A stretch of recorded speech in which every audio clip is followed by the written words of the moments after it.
भारत में चक्रवर्ती सम्राट उसे कहा जाता है जिसका कि संपूर्ण भारत में राज रहा है। अर्षभदेव के पुत्र राजा भरत पहले चक्रवर्ती सम्राट थे, जिनके नाम पर ही इस अजना भखंड का नाम भारत पड़ा।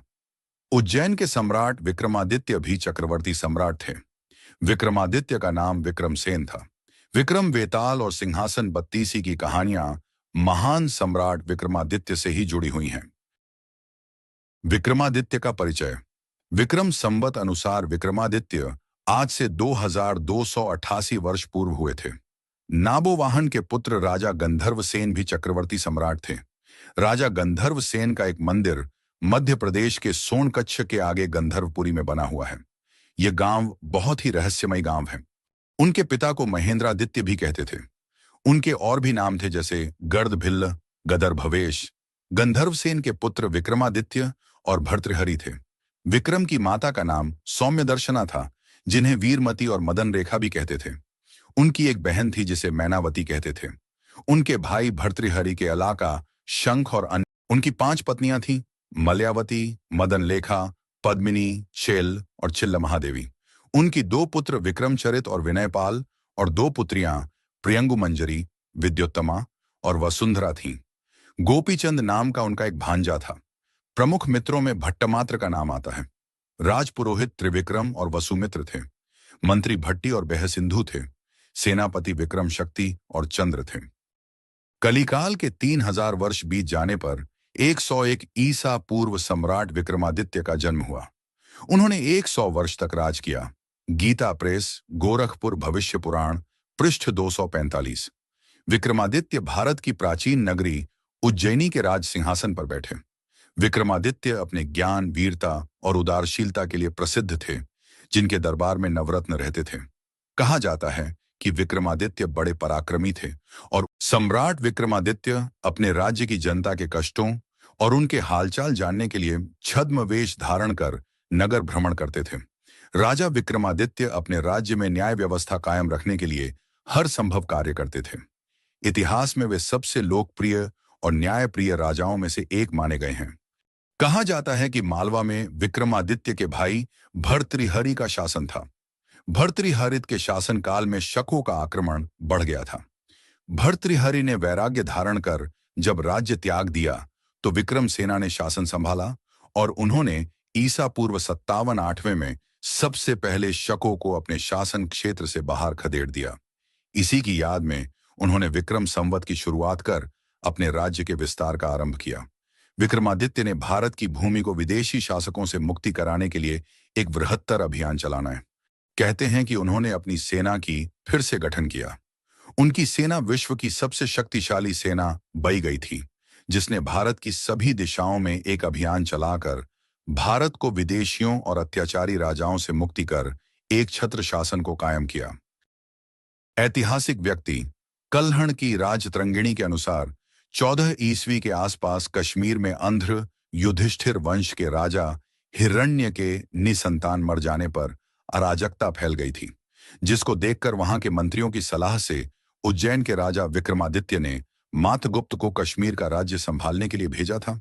नेपाली राजवंशावली अनुसार नेपाल के राजा अंशुवर्मन के समय ईसा पूर्व 1ली शताब्दी में उज्जैन के राजा विक्रमादित्य के नेपाल आने का उल्लेख मिलता है। राजा विक्रम का भारत की संस्कृत, प्राकृत, अर्धमागधी, हिंदी, गुजराती, मराठी, बंगला आदि भाषाओं के ग्रंथों में विवरण मिलता है। उनकी वीरता, उदारता, दया, क्षमा आदि गुणों की अनेक गाथाएं भारतीय साहित्य में भरी पड़ी। विक्रमादित्य के नवरत्नों के नाम। नवरत्नों को रखने की परंपरा महान सम्राट विक्रमादित्य से ही शुरू हुई है, जिसे तुर्क बादशाह अकबर ने भी अपनाया था। सम्राट विक्रमादित्य के नवरत्नों के नाम धन्वंतरी, क्षपणक, अमर सिंह, शंकु, बेताल भट्ट, घटखरपर, कालिदास, वराहमिहिर और वररुचि कहे जाते हैं। इन नवरत्नों में उच्च कोटि के विद्वान, श्रेष्ठ कवि, गणित के प्रकांड विद्वान और विज्ञान के विशेषज्ञ आदि सम्मिलित थे। विक्रम संवत के प्रवर्तक। देश में अनेक विद्वान ऐसे हुए हैं जो विक्रम संवत को उज्जैन के राजा विक्रमादित्य द्वारा ही प्रवर्तित मानते हैं। इस संवत के प्रवर्तन की पुष्टि ज्योतिर्विदाभरण ग्रंथ से होती है, जो कि 3068 कली अर्थात 34 ईसा पूर्व में लिखा गया था। इसके अनुसार विक्रमादित्य ने 3044 कली अर्थात 57 ईसा पूर्व विक्रम संवत चलाया। अरब तक फैला था विक्रमादित्य का शासन। महाराजा विक्रमादित्य का सविस्तार वर्णन भविष्य पुराण और स्कंद पुराण में मिलता है। विक्रमादित्य के बारे में प्राचीन अरब साहित्य में वर्णन मिलता है। उस वक्त उनका शासन अरब तक फैला था। दरअसल विक्रमादित्य का शासन अरब और मिस्र तक फैला था और संपूर्ण धरती के लोग उनके नाम से परिचित थे। इतिहासकारों के अनुसार उज्जैन के सम्राट विक्रमादित्य का राज्य भारतीय उपमहाद्वीप के अलावा ईरान, इराक और अरब में भी था। विक्रमादित्य की अरब विजय का वर्णन अरबी कवि जरहाम किंतोई ने अपनी पुस्तक सायर उल उकुल में किया है। पुराणों और अन्य इतिहास ग्रंथों के अनुसार यह पता चलता है कि अरब और मिस्र भी विक्रमादित्य के अधीन थे। तुर्की के इस्तांबुल शहर की प्रसिद्ध लाइब्रेरी मकतब सुल्तानिया में एक ऐतिहासिक ग्रंथ है सायर उल उकुल। उसमें राजा विक्रमादित्य से संबंधित एक शिलालेख का उल्लेख है जिसमें कहा गया है कि डाकिटो वे लोग भाग्यशाली हैं जो उस समय जन्मे और राजा विक्रम के राज्य में जीवन व्यतीत किया। वह बहुत ही दयालु, उदार और कर्तव्यनिष्ठ शासक था जो हर एक व्यक्ति के कल्याण के बारे में सोचता था। उसने अपने पवित्र धर्म को हमारे बीच फैलाया, अपने देश के सूर्य से भी तेज विद्वानों को इस देश में भेजा ताकि शिक्षा का उजाला फैल सके। इन विद्वानों और ज्ञाताओं ने हमें भगवान की उपस्थिति और सत्य के सही मार्ग के बारे में बताकर एक परोपकार किया है। ये तमाम विद्वान राजा विक्रमादित्य के निर्देश पर अपने धर्म की शिक्षा देने यहां आए। अन्य सम्राट जिनके नाम के आगे विक्रमादित्य लगा है यथा श्रीहर्ष, शूद्रक, हल, चंद्रगुप्त द्वितीय, शिलादित्य, यशोवर्धन आदि। दरअसल आदित्य शब्द देवताओं से प्रयुक्त है। बाद में विक्रमादित्य की प्रसिद्धि के बाद राजाओं को विक्रमादित्य उपाधि दी जाने लगी। विक्रमादित्य के पहले और बाद में और भी विक्रमादित्य हुए हैं जिसके चलते भ्रम की स्थिति उत्पन्न होती है। उज्जैन के सम्राट विक्रमादित्य के बाद 300 ईस्वी में समुद्रगुप्त के पुत्र चंद्रगुप्त द्वितीय अथवा चंद्रगुप्त विक्रमादित्य हुए। एक विक्रमादित्य द्वितीय 7वीं सदी में हुए जो विजयादित्य विक्रमादित्य प्रथम के पुत्र थे। विक्रमादित्य द्वितीय ने भी अपने समय में चालुक्य साम्राज्य की शक्ति को अक्षुण्ण बनाए रखा।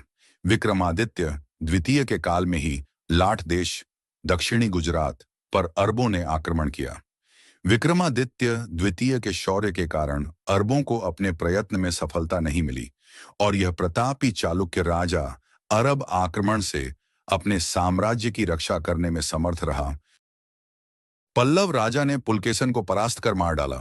उसका पुत्र विक्रमादित्य जो कि अपने पिता के समान महान शासक था, गद्दी पर बैठा। उसने दक्षिण के अपने शत्रुओं के विरुद्ध पूर्ण संघर्ष प्रारंभ किया। उसने चालुक्यों के पुराने वैभव को काफी हद तक पूर्ण प्राप्त किया, यहां तक कि उसका परपोता विक्रमादित्य द्वितीय भी महान योद्धा था। 753 ईस्वी में विक्रमादित्य व उसके पुत्र का दंती दुर्गा नाम के एक सरदार ने तख्ता पलट दिया। उसने महाराष्ट्र व कर्नाटक में एक और महान साम्राज्य की स्थापना की जो राष्ट्रकूट कहलाया। विक्रमादित्य द्वितीय के बाद 15वीं सदी में सम्राट हेमचंद्र विक्रमादित्य हेमू हुए। सम्राट हेमचंद्र विक्रमादित्य के बाद विक्रमादित्य पंचम सत्याश्रय के बाद कल्याणी के राज सिंहासन पर आरूढ़ हुए। उन्होंने लगभग 1008 ईस्वी में शासन किया। चालुक्य राज्य की गद्दी को संभाला। भोपाल के राजा भोज के काल में यही विक्रमादित्य थे। विक्रमादित्य पंचम ने अपने पूर्वजों की नीतियों का अनुसरण करते हुए कई युद्ध लड़े। उसके समय में मालवा के परमाणुओं के साथ चालुक्यों का पुनः संघर्ष हुआ और वाकपतिराज मुंज की पराजय व हत्या का प्रतिशोध करने के लिए परमार राजा भोज ने चालुक्य राज्य पर आक्रमण कर उसे परास्त किया, लेकिन एक युद्ध में विक्रमादित्य पंचम ने राजा भोज को भी हरा दिया था।